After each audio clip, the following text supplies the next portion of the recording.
안녕하세요. 해양수학 실습 8번째 시간입니다.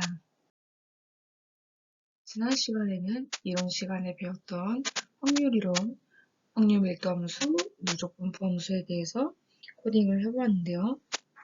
확률은 여러분이 아는 것처럼 전체 일어날 수 있는 일 대비 우리가 원하는 이벤트에 대한 그 비율로다가 나타내서 아무것도 일어나지 않을 확률 0에서부터 반드시 일어날 확률 1까지로다가 표현이 됩니다.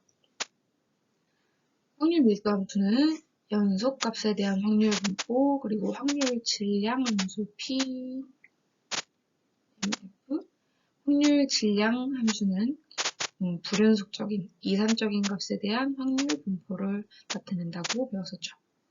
특히 정규 분포, 벨 분포, 가우시안 분포에 대해서는 노멀, PDF가 적용된다고 했어요. 이 노멀이라는 게 우리 계속 얘기하고 있는 정규, 일반화된 이런 뜻입니다. 우리 데이터들은 항상 정규 분포를 가지고 있지는 않아요. 생각해보면은 극지방에 있어서는 아주 낮은 온도에 0도 근처에 해수들이 존재할 거고 극지가 아니라 적도 지방에는 32도, 35도 근처에서 특히 집중된 분포를 가지게 될 겁니다. 오늘 뒤에 그려보겠지만 전지구 데이터를 그려봤을 때는 극지역, 극지방과 그리고 적도지방의 데이터가 이렇게 높게 나타나는 쌍봉 형태가 나타나기도 해요. CDF, 누적 분포 함수입니다. PDF를 구간으로 누적 서메이션 혹은 인테그럴한 상태이고요. 그리고 이것 또한 정규 분포에 대해서는 노멀 PDF로 정의가 됐었습니다. 그래서 정규 분포에 대해서 확률 밀도 함수와 누적 분포 함수를 알려주는 놈 PDF와 놈 CDF에 대해서 배웠었고, 이 함수는 x값과 평균값 그리고 시그마 값을 받는다고 했습니다. 이걸 활용해서 측과 같이 평균 0이고 스탠다드 데비에이션이 1인 노멀 디스트리뷰션의 PDF와 CDF를 직접 그려봤죠. 그 다음 요거를 우리가 직접 한번 데이터들에 대한 반응을 보기 위해서 랜덤 펑션으로다가 이 확률 이론을 같이 그려봤었습니다. 이때 사용했던 매트랩이 제공하는 단수 생성 함수들 랜드 i, 랜드 n, 랜드 펌에 대해서 검토를 해봤고요. 그중 랜드 n이 정규 분포하는 단수를 생성하는 것을 우리가 확인할 수 있었습니다. 우리는 일반적으로 연속된 값을 가진다고, 우리가 일반적으로 관측하는 값들은 연속 관측이라고 하지만 실제로 그 값들이 소수점이나 아니면 그 시간 인터벌에 대해서 디스크리트합니다. 이산적이고 연속적이지 않아요. 불연속적이에요. 그래서 제일 간단하게 우리가 히스토그램을 사용해서 도수 분포표로 우리의 데이터를 어떻게 분포했는지 살펴볼 수 있다고 했어요. 그래서 원하는 x들을 넣고 b는 -2, -1, 0, 1, 2 이런 식으로다가 지정을 해주면 b의 위치, b의 중앙값에 대해서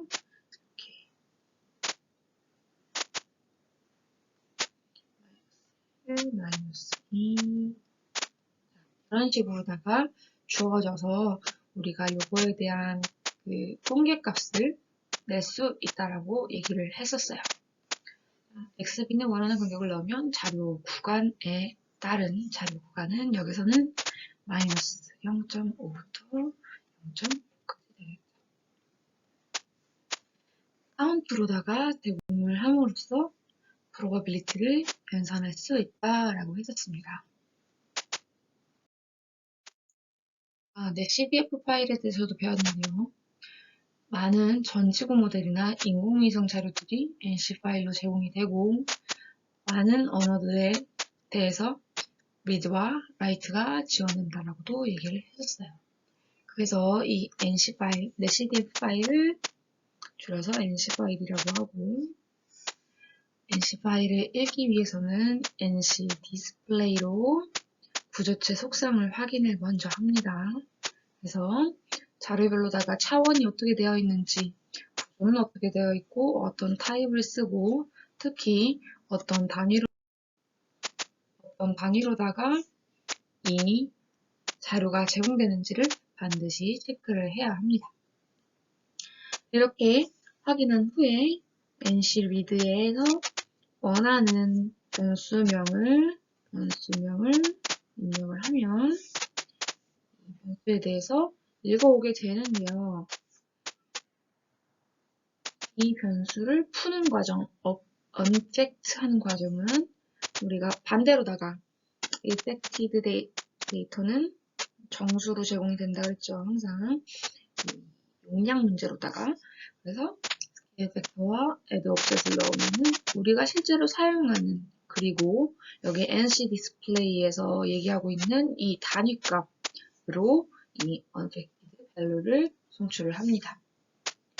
매트랩은 그 디폴트로다가 원래 위 과정이 이 unfact 하는 과정이 오토 스케일로 되어 있는데 이게 되어 있지 않는 경우들에 대해서 좀 지난 시간에 문제들이 있었고, 그리고 그 문제를 해결하는 방법도 제시를 했었습니다. 그래서 시리들이 언택트 밸류를 읽어본다. 하지만 문제가 있을 경우에는 직접 이 제시되는 NC 디스크로다가 읽을 수 있는 스케일 팩터와 add offset 그리고 fill value로다가 매뉴얼 스케일링을 해줘야 될 필요가 있다라고도 얘기를 했었습니다. 이 부분에 있어서 많이 헷갈려하는 것 같아서 한 번 더 짚어보고, 그리고 과제 1번으로 내줬던 부분까지 설명을 하겠습니다. NC 디스플레이에서 나오는 Analyzed SST 항목입니다. 여기 보면은 3개 차원, 론렉, 타임으로 되어 있다고 나와 있고요. 그리고 유닛은 켈빈 온도라고 되어 있습니다. 필 밸류는 일단 특정하니까 add offset의 스케일 팩터까지 나와 있죠. 여기서 특이사항은 add offset이 켈빈 온도의 변환값이라는 거예요. 여러분이 잘 알고 있는 것처럼 온도는 마이너스 73.15K입니다. 자, 그래서 오토 스케일링으로다가 자료를 읽어오면 우리 얘기했죠. 오토 스케일링이 되면은 unfated value는 여기에서 제공하고 있는 유닛을 따른다 라고 방금 얘기했어요. 그래서 여기에는 켈빈 온도를 받게 됩니다. 그래서 우리는 셀시우스 디그리를 받고 싶으니까 이거 퍼센트 아니에요. 주석 처리예요. SST 오리지널 값의 기존 unfated 값의 273.15를 뺨으로써 우리가 알고 있는 셀시우스 디그리의 sea surface temperature를 받을 수 있죠. 자, 위랑 달리 오토 스케일링이 되지 않으면 직접 스케일링을 해줘야 되고, NC 리드로다가 SST 오리지널을 받아왔을 때 단위는 우리는 알 수 없죠. K 단위라고 생각할 수 있겠지만 그렇지 않습니다. 그래서 그냥 단위에 대해서는 알 수 없다라는 표현으로 발을 썼고, 그리고 이 상태에서는 아직 팩트가 되지 않은 패킹된 상태이다 라고 밝혀줬습니다.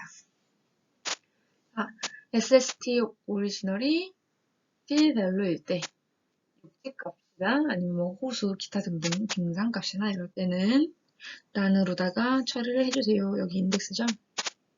인덱싱 하는 방법이 조금 짧게 인덱스를 위해서 한번 만들어줄 수 있겠지만 좀 짧게 코드를 구성하기 위해서 한꺼번에 처리를 했습니다. 그리고 이제 언백 과정을 위해서 SST는 SST org 곱하기 스케일 팩터까지만 해줬어요. 원래대로라면은 add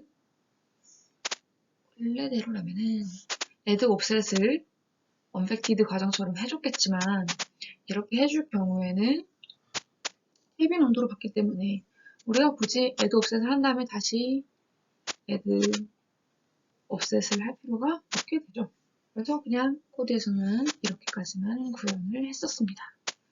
그래서 1번 과제를 다시 정리를 해보면 매뉴얼 스케일링 시 add 옵셋을 적용하지 않는 이유는 여기서 얘기한 대로 켈빈을 셀시우스로다가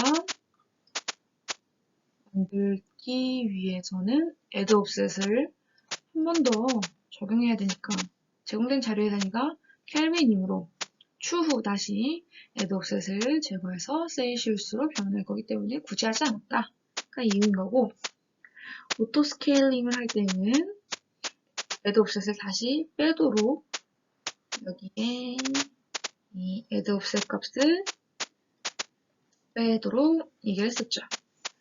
그때는 셀시우스로 변환하기 위해서 켈빈에서 저 273.15를 빼준 것입니다.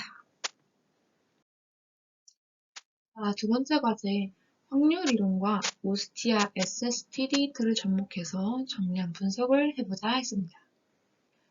네, 과제를 내드릴 때 히스트 함수를 활용하면 정량적인 분석이 가능하다라고도 얘기를 했었고 간단하게 예시를 제시한 적도 있었죠. 자, 이때 우리가 받았던, 제가 제공했던 2019년 12월 25일의 데이터를 살펴보면 x의 값의 범위가 한 이 정도 안으로 들어와요. 그래서 xb는 여기 마이너스 2부터 여기 33까지 그릴 수 있도록 하였습니다. 자, SST는 아까 전에 우리 코드대로 따라가면은 1600 by 3200? 이런 식으로 되어 있어요. 그래서 얘를 바로 히스토그램으로 그리게 되면은 아주 짜잘짜잘한 1600개의 를 감안하고자 하는 히스토그램이 그려집니다. 근데 우리는 전 세계 전지구에 대해서 보려고 하니까 이런 데이터보다는 오른쪽에 예시로 나와 있는 깔끔한 그런 구성으로다가 한눈에 볼 수 있도록 그려야겠죠. 그래서 이거를 리쉐이프로다가 하나의 행을 가지는 벡터로다가 쭉 펴줍니다. 그래서 이거를 곱셈을 하면은 요거를 곱한 숫자가 되겠고, 이 SST 벡터의 사이즈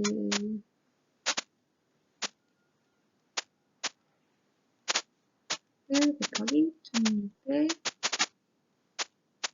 이런 사이즈가 나오겠죠. 자, 그래서 그림을 열어서 한번 확인을 해봅시다. 히스트 SST 벡터 xb를 넣어주면 오른쪽과 같은 그림이 만들어집니다. 보니까 와, 극지방이 엄청 많나봐요. 낮은 온도의 그 도수가 아주 많죠. 10에 5승이 붙어 있어요. 둘, 셋, 넷, 다섯.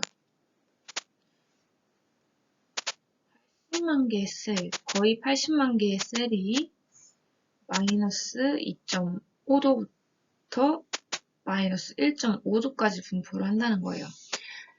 그런데 우리 보는 것과 같이 여기 지방에 아주 낮은 온도들이 분포하고 있는데요. 좌표계를 생각해 보면은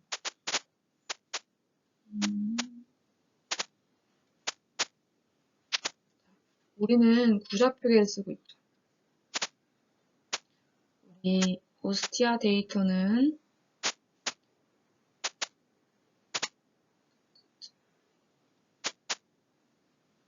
미경도가 도법으로 제시가 돼요.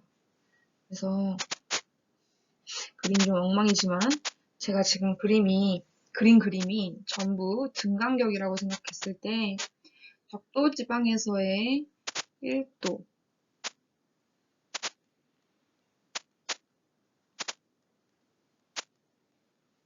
값과 극지방에서의 1도 값은 그 크기가 킬로미터 단위로다가 환산을 했을 땐 그 크기가 아주 달라요.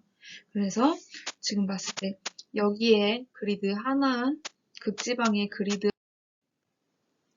적도지방의 그리드 하나 값의 실제 면적 탄은 상당할 거예요. 때문에 이 카운트는 굉장히 그리드 개수라고는 얘기할 수 있지만 실제 에어리아는 아닐 거란 말이에요. 그래서 이런 값들을 좀 왜곡된 이 극지방 값들을 좀 제외하고 저는 분석을 해보려고 했어요. 레티튜드 에어리아를 마이너스 70도부터 70도까지 한번 잘라보려고 합니다.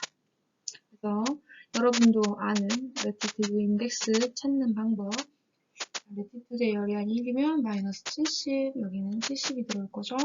그래서 마이너스 70 이상이고 그리고 70 이하인 레티튜드에 대해서 파인드 해주고 그걸 인덱스로 만들었어요. 그래서 이 인덱스로다가 레티튜드를 잘라낸 거를 컴매트로 받아놓고 마찬가지로 SST 아까 전에 우리가 만들었던 그 매트릭스도 똑같은 사이즈로다가 잘라줍니다. 그래서 컷 SST를 만들었어요. 한번 간단하게 이거를 도시를 해봤어요. 컬러, 론, 그리고 잘라낸 레티튜드, 잘라낸 SST로다가 이렇게 그림을 그려봤더니 우리 아까 전에 봤던 그림에는 마이너스 90부터 90까지 그려진 거에 비해서 여기서는 70, 마이너스 70부터 70까지 그림이 데이터가 딸려있는 걸 볼 수 있죠. 그래서 이거로다가 다시 한번 분석을 수행해봤더니 아래쪽과 같은 그림을 얻을 수 있었습니다. 그러면은 극지방의 왜곡된 값들은 많이 잘라냈음에도 불구하고 우리한테 정규 분포 데이터로다가 제공이 되지는 않는 걸 볼 수 있죠. 적도지방에서 이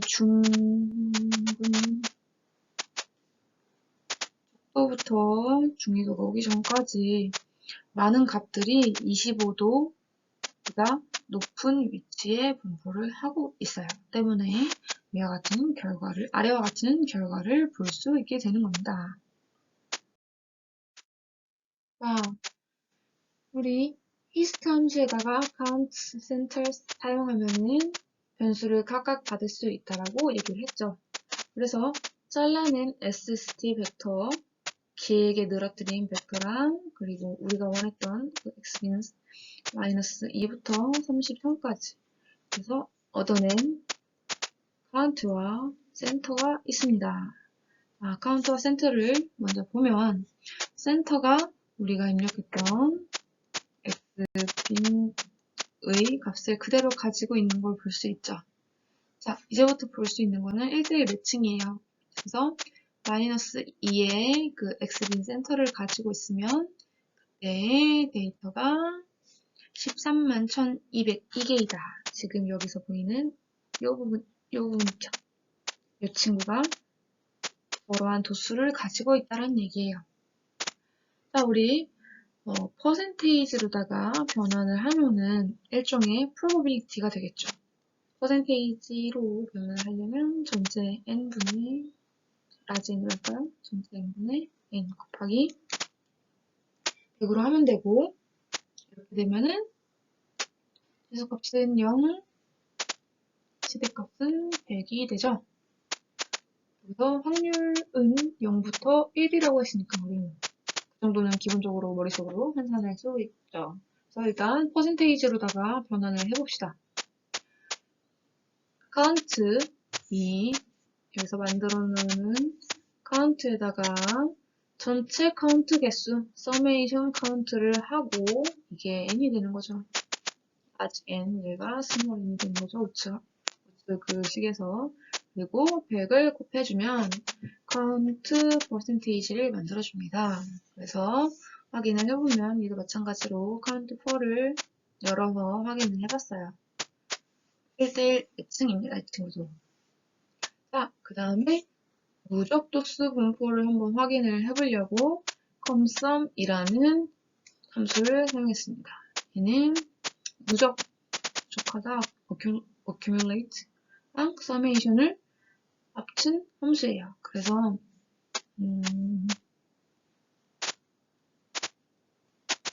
1, 2, 3, 4라는 벡터가 있을 때 comSum을 하면은 첫 번째는 1, 두 번째는 1 플러스 2, 1 플러스 2 플러스 3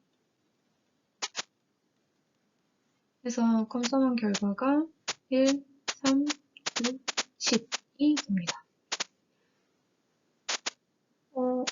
우리 CDF를 배울 때 인테그럴 혹은 전체 서메이션을 한 데이터, 그러니까 PDF를 전부 합한값이라고 얘기를 했죠. 얘도 마찬가지인 거예요. 그래서 그걸 똑같이 표현하기 위해서 comSum을 사용해 줍니다. 자, 피드 창을 열어서 이제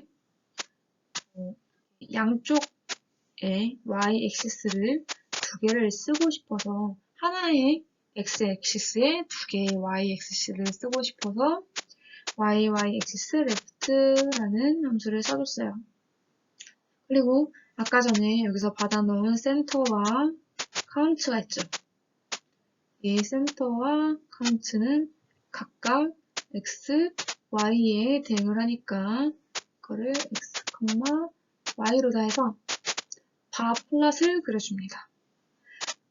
히스토그램과 바 플롯은 그 경우가 그러니까 만들어지는 원리가 다른데요. 히스토그램 같은 경우에는 기존 자료에서 간격들로다가 전부 나눈 다음에 카운트를 해줘서 그림을 그려주고, 바는 우리가 원하는 x, y 값을 그대로 여기도 마찬가지로 1대1 매칭이 돼야 돼요. 우리 그 과제를 하다 보면은 정말 많이 받는 질문 중에 하나가 행렬의 차원이 일치하지 않다는데 그림이 그려지지 않아요? 라는 질문이 많아요. 그 질문은 말 그대로 그 그림을 그릴 때 사용한 데이터들이 1대1 매칭이 되지 않는다라는 얘기예요. 약간 벽보로 빠져나가는 것 같지만 SST 매트릭스를 볼 때 여기에 레티튜드가 있고 여기에 롱기튜드가 있죠. 이 매트릭스를 P컬러로 그릴 때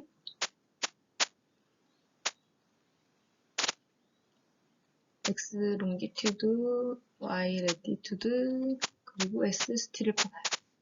그러면은 우리의 그림은 반드시 이 롱기튜드 랭스, 레티튜드 랭스, SST의 쉐이프가 항상 일치를 해야 된다는 거예요. 롱기튜드가 10개, 레티튜드가 5개면 SST는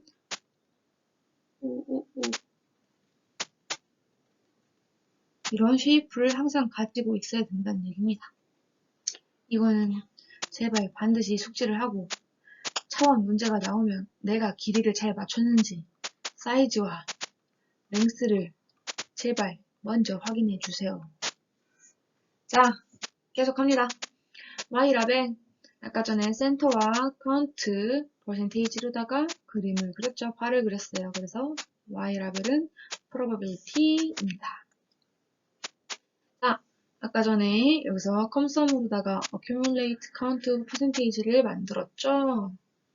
이거 확인 아직 안 했는데 여기서 오른쪽에서 확인을 해보면 자,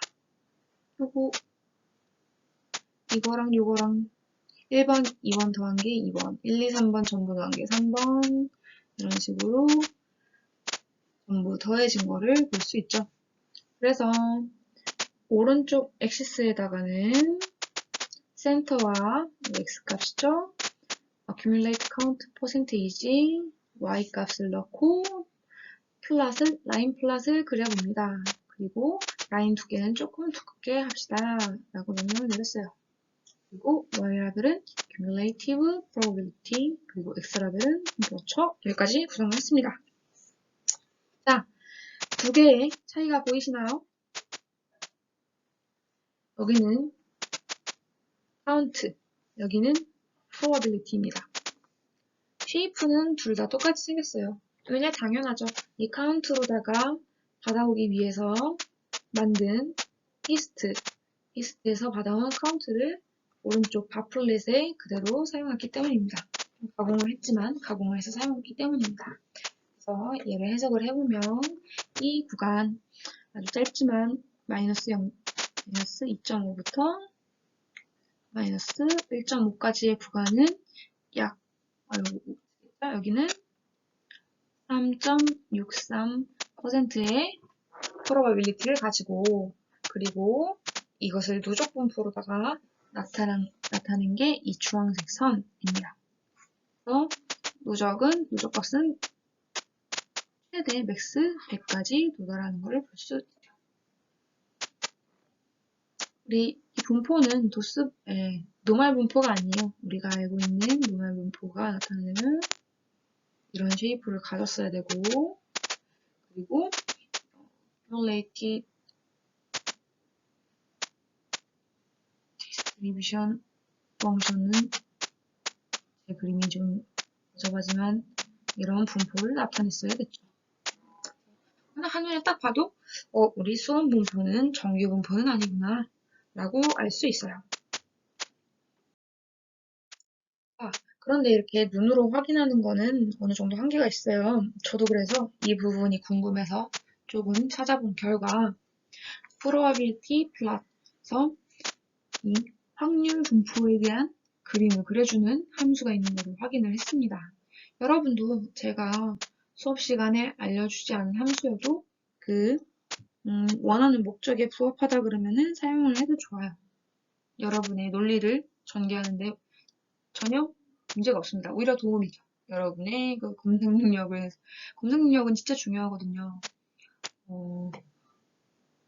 이렇게 비대면 강의를 하지 않을 때에는 훨씬 더 불친절하다라는 말이 좀 어감이 좋지 않지만 모든 걸 다 이렇게 매뉴얼화하는 강의는 참 힘들거든요. 그러면은 대략적인 내용을 알려주고 학생들이 직접 서칭을 해가면서 하는 부분들이 되게 많았어요.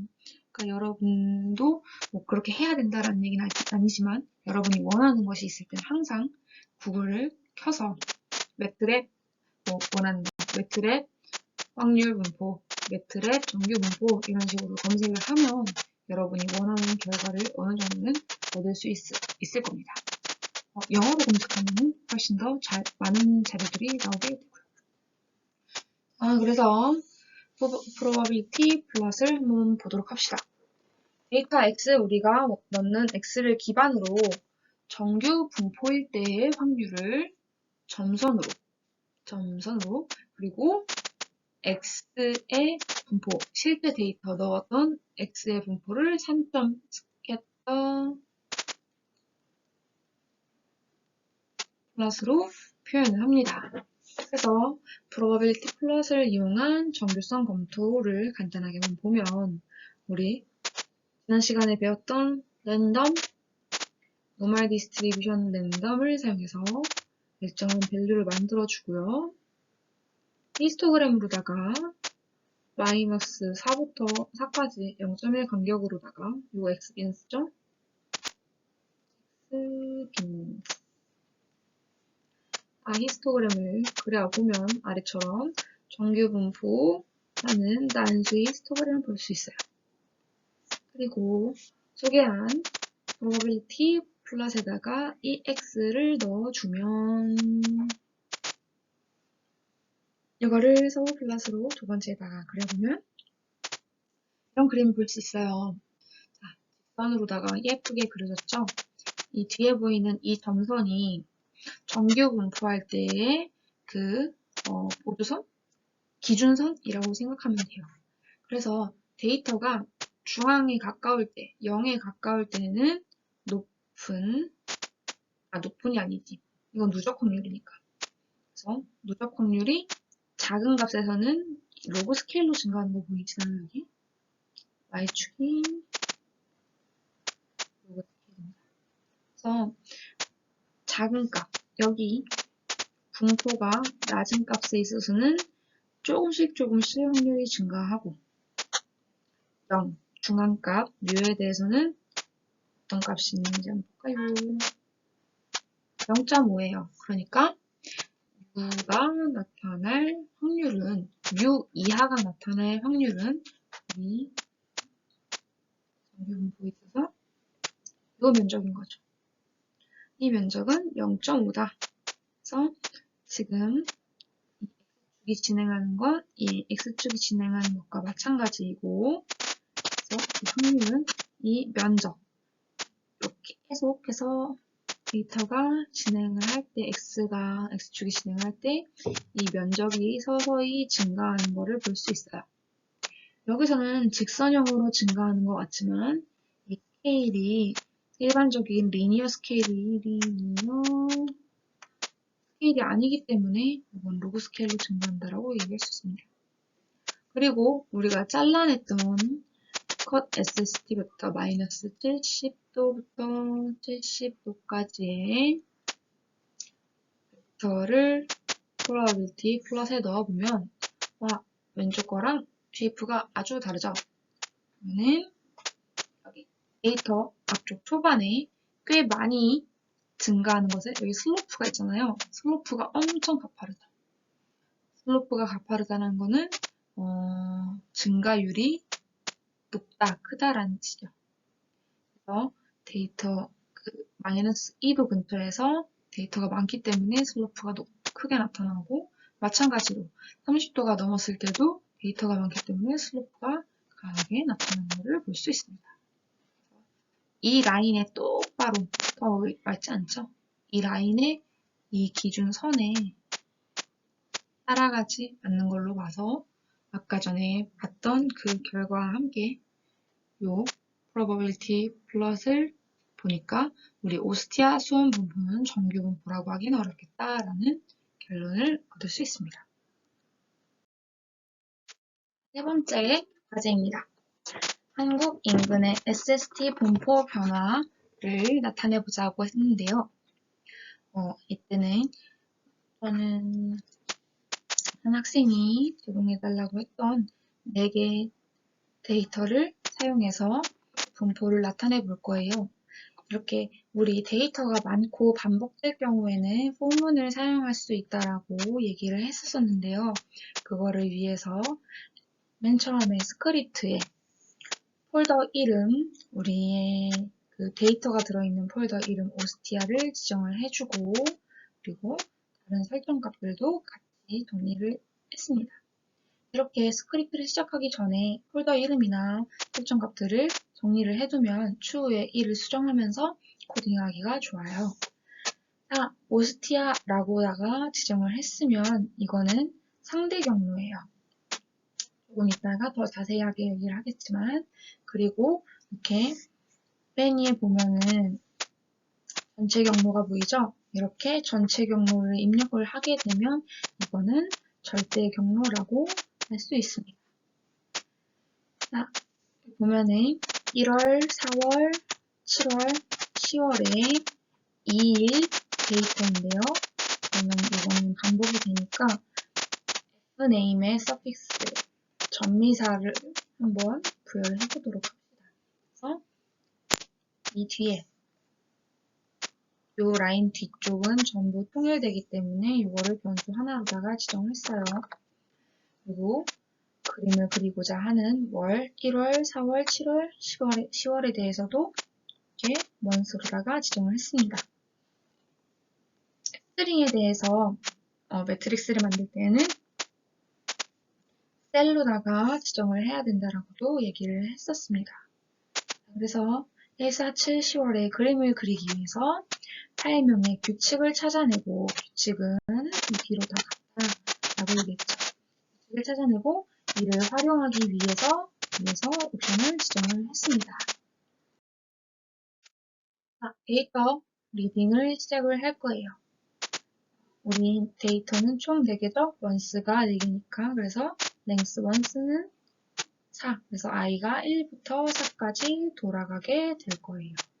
자, 파일 네임은 name, 폴더 네임, 그리고 2019, 1, 4, 7, 10, 그리고 아까 전에 지정했던 이 전미사가 들어옵니다.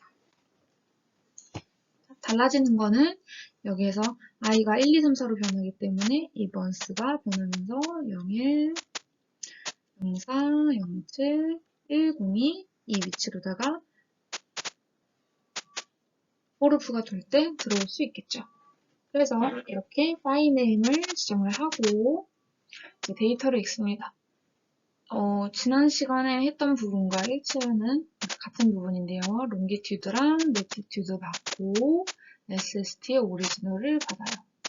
그래서 이거에 대해서 인터벌 위에서 저는 제 컴퓨터 사양에 맞게 인터벌을 조정을 했고 여러분도 조정을 하면 되죠.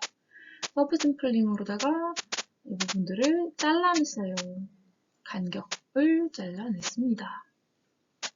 자, 그리고 SST 오리지널이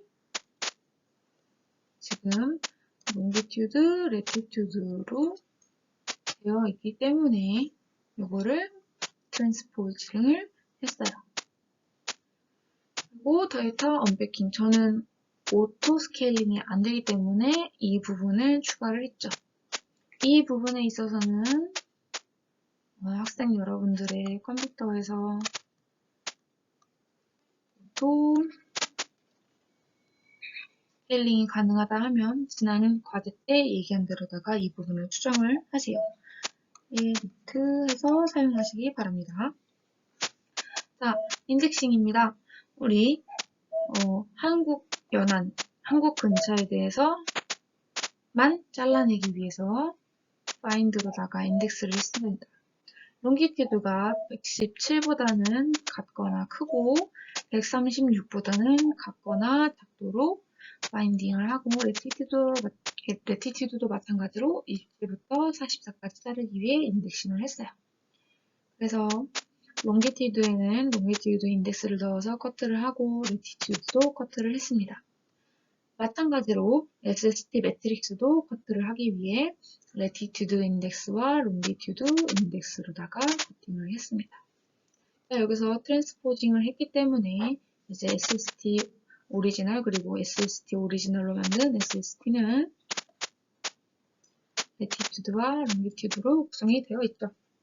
그래서 레티튜드 인덱스로다가 한국연안을 잘라내고 롱기튜드 인덱스로다가도 한국 근처를 이렇게 잘라내서 이 부분만 사용하게 됩니다. 그리고 위에서 맨 처음 보면은 SST 셀이라고 빈 셀을 하나 지정을 해줬어요. 왜냐면은 우리 데이터는 총 4개이기 때문에 이 4개의 데이터를 그대로다가 이 상태로다가 냅둔 상태로 그냥 꽁무니 돌리면 계속 덮어쓰게 되잖아요.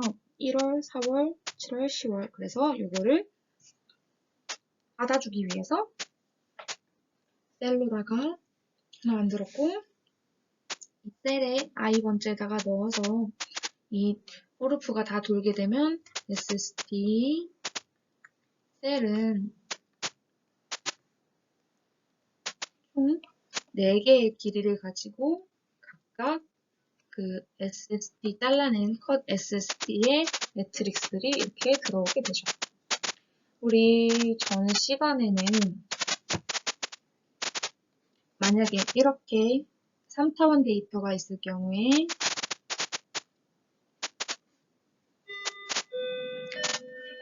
잠깐만요.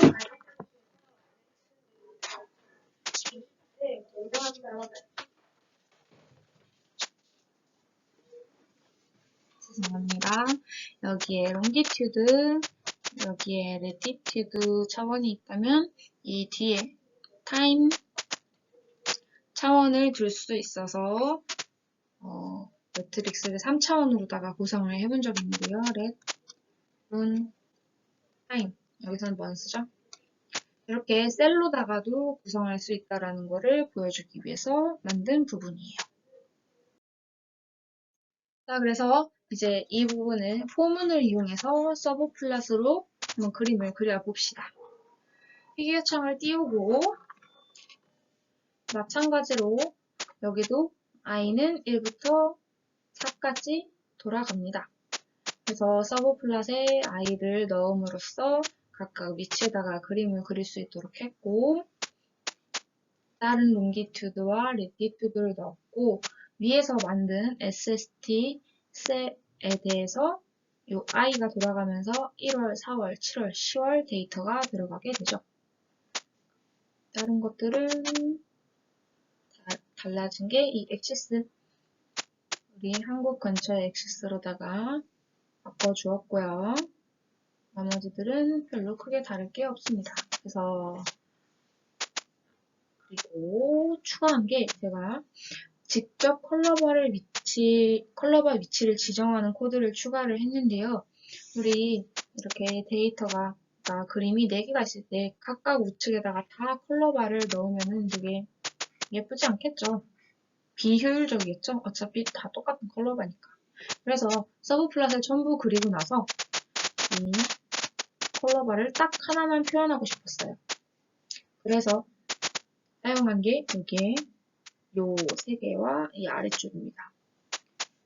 기본적으로 피규어가 만들어졌을 때 서브플롯이 이렇게 그려지고 여기다가 만약에 컬러바를 넣으면 컬러바가 잘리게 되거든요. 그래서 이 잘린 컬러바를 왼쪽으로 좀 밀어넣고 싶어서 이 그림의 위치를, 요 서브플롯의 위치를 왼쪽으로 조금씩 다 옮겼어요. 왼쪽으로 옮긴 다음에 컬러바를 피규어 창 안에 넣고자 하였습니다. 그때 사용한 부분이에요. 자, get하고 get하고 set하는 게 그림에서 종종 쓰인다고 얘기했죠. 그리고 GCA는 현재의 그림을 얘기한다고 했고요. 현재 그림의 포지션, 이거 포지션의 약자예요. 포지션을 받아와서 pose라는 변수에다가 넣었고요. 포지션은 xmin, xmax, ymin, ymax 그래서 총 4개로다가 구성이 되기 때문에 첫 번째 x미니멈 있죠? 다시 얘기할게요. 이 포지션은 위에 피규어 포즈와 같아요. 그래서 xmin, ymin, x의 길이, x랭스, y랭스 이렇게 구성이 되어 있어요. 그래서 이 x민을 왼쪽으로 조금 당기려고 포즈 1은 마이너스 0.05 조금 왼쪽으로 가져왔죠. 그래서 이렇게 변경한 포지션을 한번 확인을 해보세요. 받아온 포지션과 그리고 변경한 후에 포지션을 각각 명령창에 쳐보면 되겠죠? 그래서 현재 현재 그림의 포지션을 여기서 수정한 포지션으로 갈아 껴주세요. 세트해주세요. 라는 부분을 만들어서 그림을 왼쪽으로 조금씩 옮겼어요. 그 다음에 얘도 마찬가지예요. xmin, ymin, 그리고 x의 길이, y의 길이. 0.88이 이 위치가 되고 0.12가 이 y 위치가 됩니다. 이 시작점이 0.88과 0.12가 된 거죠.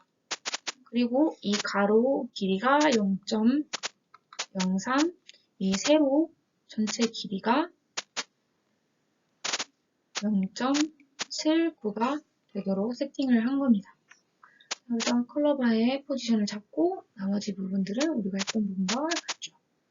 그래서 이 그림에 대해서 홈워크라고 만든 폴더, 아까 전에 강의때 보면 홈워크라는 폴더를 있는 걸 볼 수 있는데요. 그 안에 subplot.ostia 라는 파일명으로다가 그림을 뽑아주세요 라는 명령어입니다. 이것도 마찬가지로 상대 경로를 이용한 그림 저장 방법이 되겠어요. 자, 우리 1월, 4월, 7월, 10월에 표충수험 분포를 한번 봅시다. 여러분, 이 다음 차수의 물리해양학 시간에서 배울 건데, 그리고 해양학 시간에는 배웠는지 모르겠어요. 혹시 전선을 배웠는지,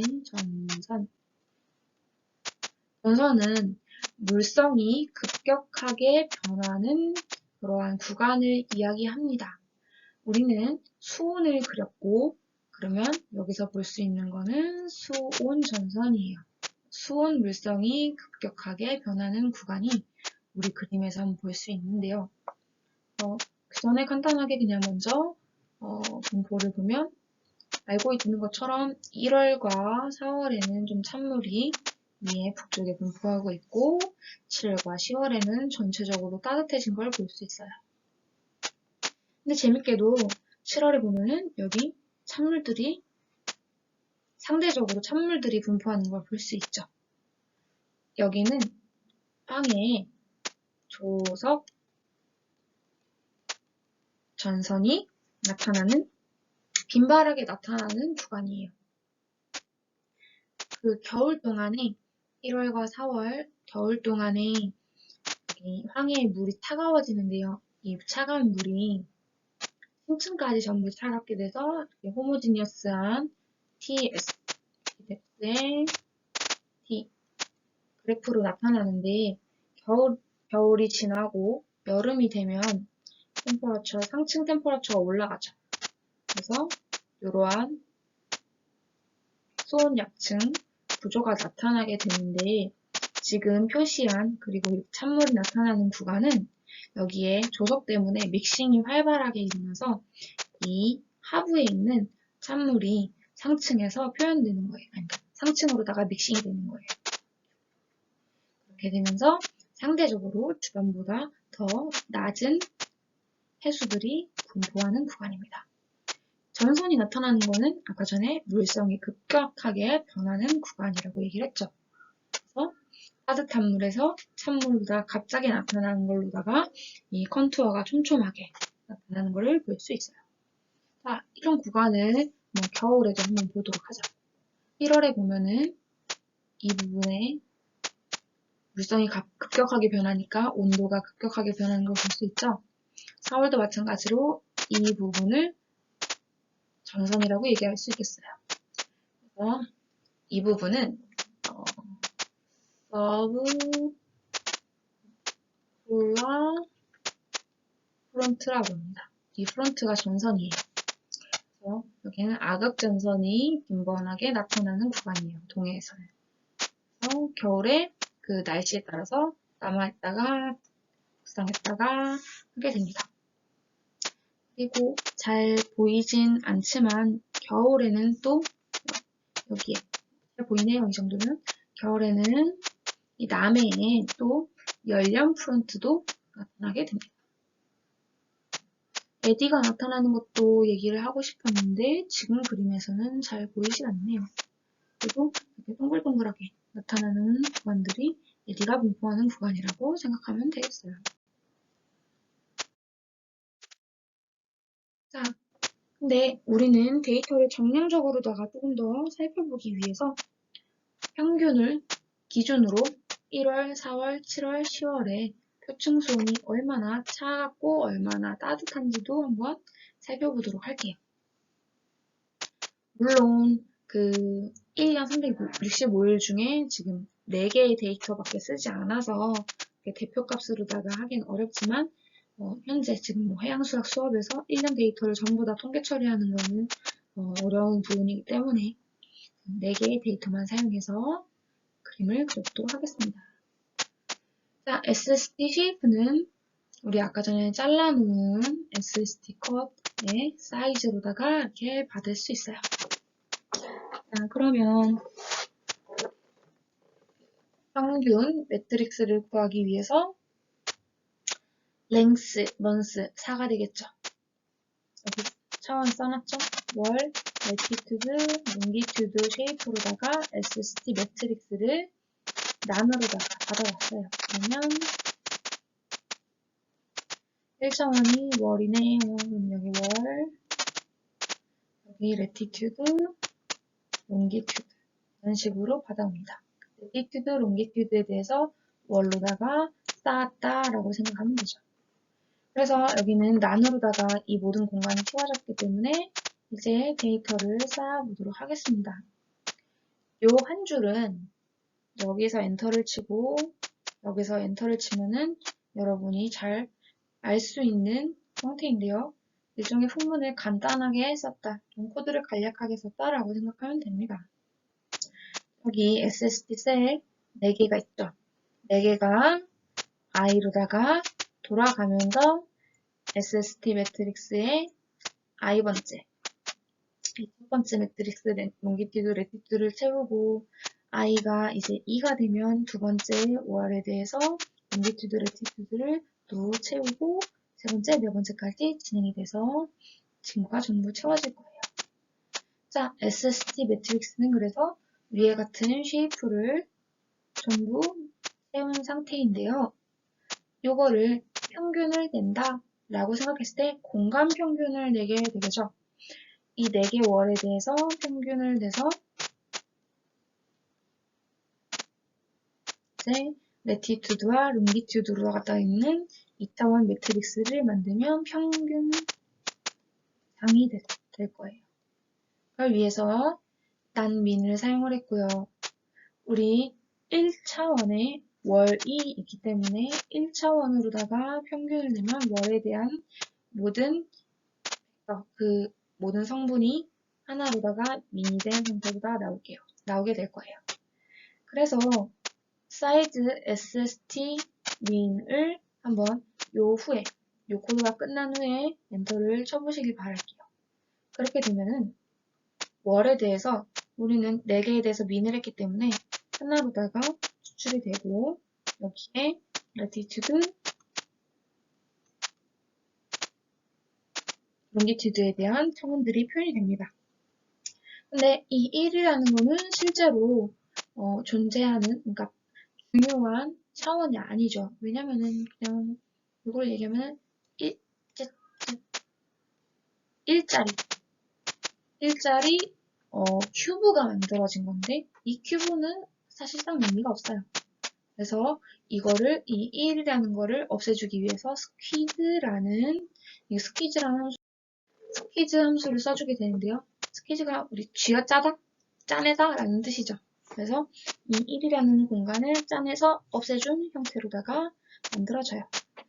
그래서 이 부분을 수행을 하고 사이즈를 확인해보고 하나 더 스퀴즈를 해본 다음에 짜낸 다음에 한번 사이즈를 확인해서 어떻게 변했는지 한번 살펴보고 뒤에 있을 과제에서 이 부분의 쉐이프들을 각각 적어서 한번 확인을 해보도록 합시다.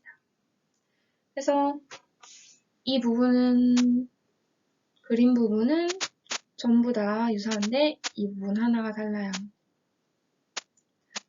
디퍼런스 데이터, 우리가 월 147, 10월이 돌아가고 그리고 여기서 만들었던 평균값을 떼줌으로써 디퍼런스 데이터를 만들어주고 이 디퍼런스 데이터를 컬러로다가 여기서 쓰게 되죠. 이 민맥스는 저도 항상 그림을 그릴 때 데이터의 분포를 체크하고 그림을 그려요. 그래야지 이렇게 컬러 액시스를 조금 더 예쁘게 피팅되게 표현할 수 있는 거죠.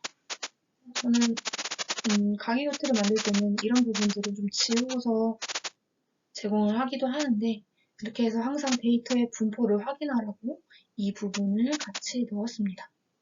여기에는 세미콜론을 달지 않았죠? 왜냐면은 확인하기 위해서 코드가 돌아가면서 이 부분이 어떻게 변하는지 항상 확인하기 위해서 이 부분을 남겨놨습니다. 평균치에 비해서 1월 표층수온과 4월 표층수온은 낮게 나타나고 둘을 비교했을 때 1월 표층수온이 이 부분에 비해서 더 낮게 나타나는 것을 볼 수 있죠. 확실히 눈으로다가도 확인할 수 있죠. 민맥스, 여기서 민맥스를 표현한 거를 그림에다가 직접 적어주게 되면 얼마나 최고치로다가 얼마나 낮은지 얼마나 높은지 또한 알 수 있게 되고 혹은 이것의 전체적인 뮤나 아니면 STD, 시그마를 표현해 봄으로써 어떤 분포를 가지고 있는지도 볼 수 있을 거예요. 7월과 10월은 평균에 대비해서 높은 온도를 보이는 것 또한 알 수 있습니다. 자, 다음은 예고한 대로 절대 경로와 상대 경로에 대해서 공부를 해볼 거예요. 이 부분은 코딩을 하는데 정말 꼭 중요한 요소예요. 제가 너무 늦게 알려주는 감이 있네요. 나중에 제출할 과제들, 저뿐만 아니라 매트랩을 사용하는 모든 과제들에 대해서는 이 부분을 반드시 숙지를 하고 코딩을 해야 합니다. 자, 간단하게 예시를 들기 위해서 박대웅 교수님의 연구지를 찾아가 보는 한번 생각을 해보십시다. 이행주 적용은 지금 5북 315에 출근을 해 있는데 박대웅 교수님의 연구실 5북 314로 찾아가 보고 싶어요. 그러면 이제 어떻게 해야 될까요? 물론 5북 314와 5북 315에는 중간 연결문이 있지만 간단하게 그려보면은 5는 315, 315, 여기는 314예요.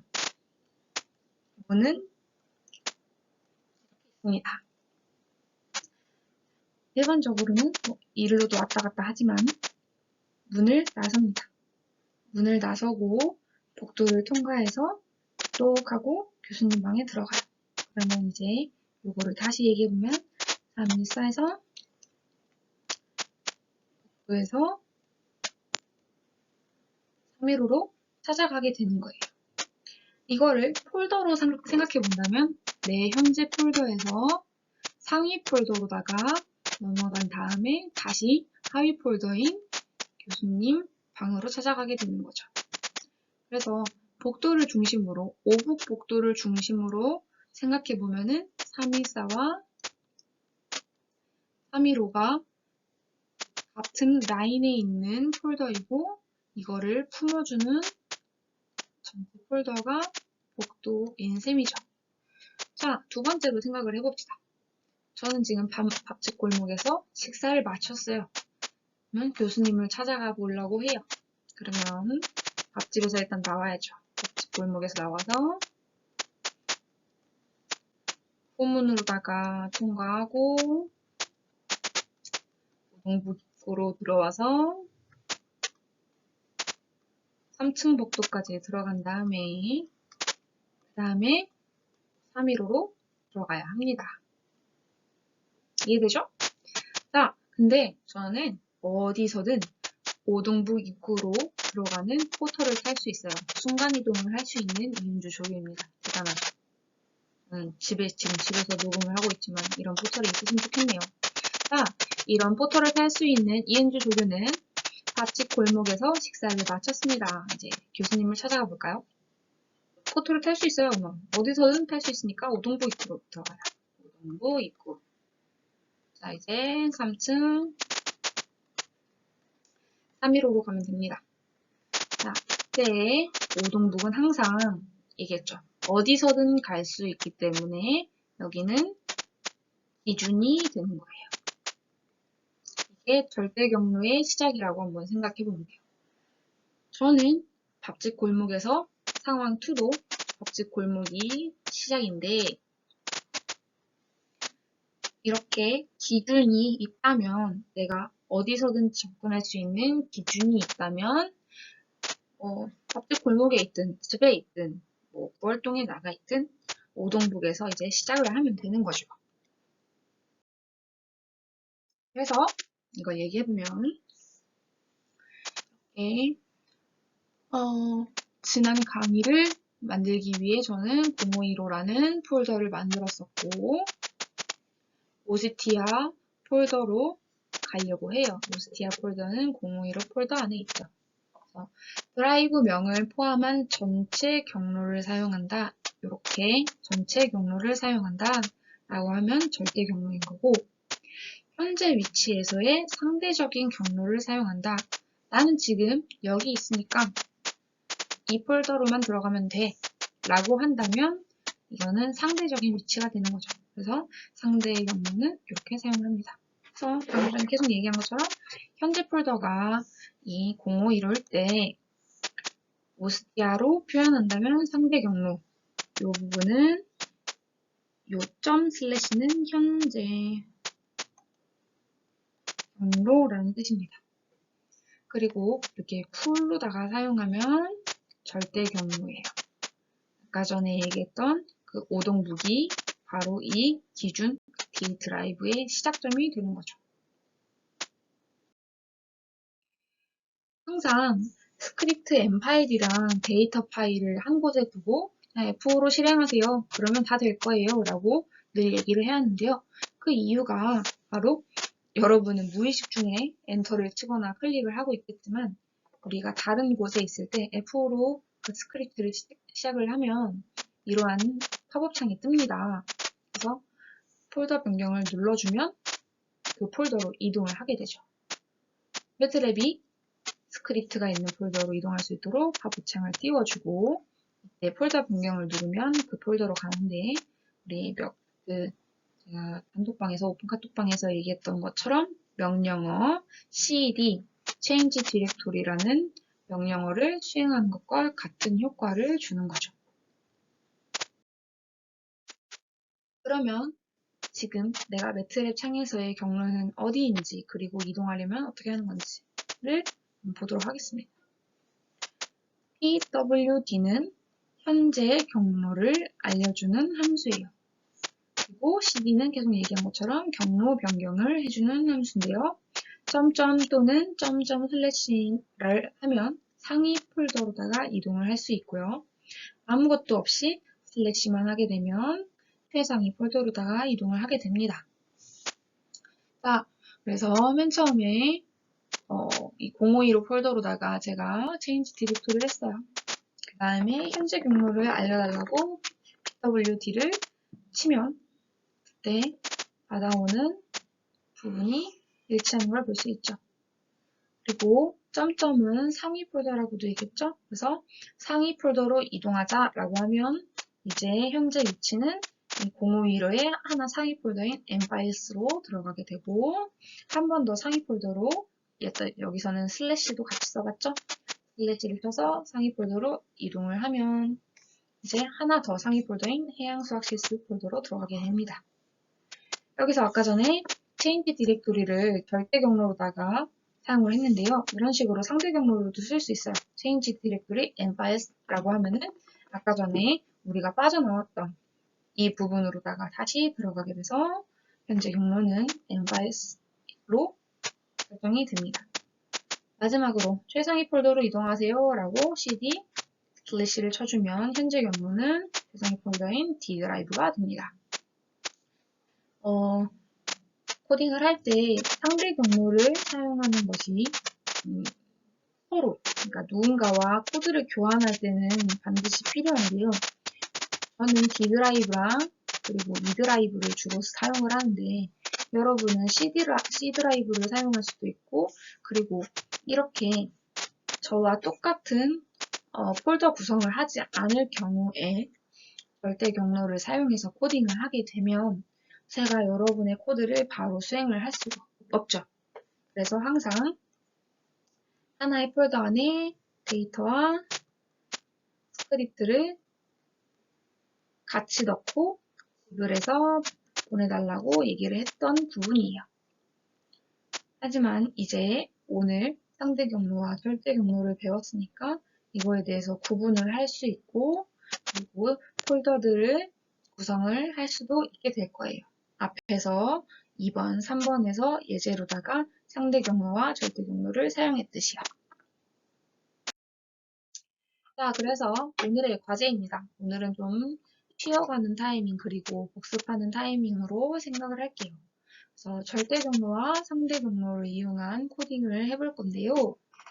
오늘 한 리뷰 중에 지난 시간에 홈워크 2와 3을 복습을 해봅시다. 오늘 제가 알려드린 방법으로다가 따라해보면서 한 줄 한 줄 따라해보면서 어떻게 반응하는지 그 변수들을 확인을 해보고 본인이 이해한 바를 최대한 주석으로 달아주세요. 그런데 한글로다가 주석을 달았을 때 맥북을 사용하는 경우나 아니면은 어쨌든 간 다른 경우들에 있어서 한글 주석이 깨지는 경우가 꽤 많아요. 오른쪽처럼 이렇게. 제가 이렇게 돼 있는 주석은 여태까지는 그냥 열심히 달았던 부분 혹은 다른 그 스크립트들을 여러분은 다른 파일들을 써가면서 채점을 했는데, 그렇게 하기에는 너무 묻지기도 하고, 그리고 최종적으로도 주석이 안 읽히는 경우들이 꽤 많거든요. 그러니까 꼭 영어로 따라주세요. 파파고를 사용하셔도 좋습니다. 구글을 사용해도 되고요. 여튼. 그래서 반드시 저는 이번 과제는 복습이라고 생각을 하기 때문에 꼭 본인이 이해한 바를 주석으로 하세요. 주석에 대해서 채점을 하도록 하겠습니다. 자, 다음 코드 실행 중 나오는 모든 그림을 저장을 해주세요.